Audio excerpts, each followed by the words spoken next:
দেওয়া আছে 1 2 3 এই নাম্বার আছে এবং প্রাপ্ত নম্বরের 5টি ঘর আছে। আপনি শুধু প্রথম ঘরে 20 নম্বরের মধ্যে মার্কিং করবেন।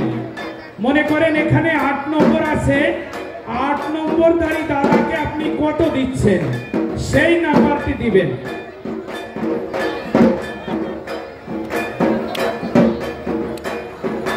এটা অনেকক্ষণ লাগবে বিচার করতে, আমরা বুঝতেছি। আমি আবার বলছি, আপনার হাতে যে শীট দেওয়া আছে সেই শীটের ক্রমিক নম্বরটি এই যারা অংশগ্রহণ করেছেন তাদের শরীরে আটকানো আছে।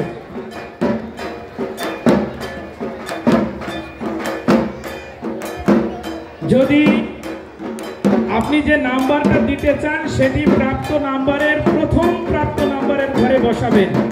20 নম্বরের মধ্যে আপনি মার্কিং করবেন।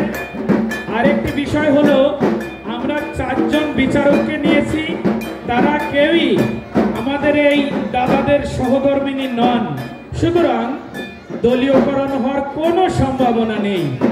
যা হবে সূক্ষ্ম বিচার হবে। আজকে আর কোনো লাভ নেই, ভালো পারফর্ম করবেন তো জিতবেন, তারপরেও আপনি হারছেন না, কারণ সবাইকেই পুরস্কৃত করব। তার ভিতর থেকে 1 2 3 জনকে আমরা প্রথম দ্বিতীয় এবং তৃতীয় করব। আজকে আর বলার অপেক্ষা রাখে না, 14 বছরের ইতিহাসে এই প্রথম একসঙ্গে আমরা 32 জন, 15 বছরের ইতিহাসে 32 জন পুরুষ সদস্যকে একসাথে আরতিতে দেখতে পাচ্ছি।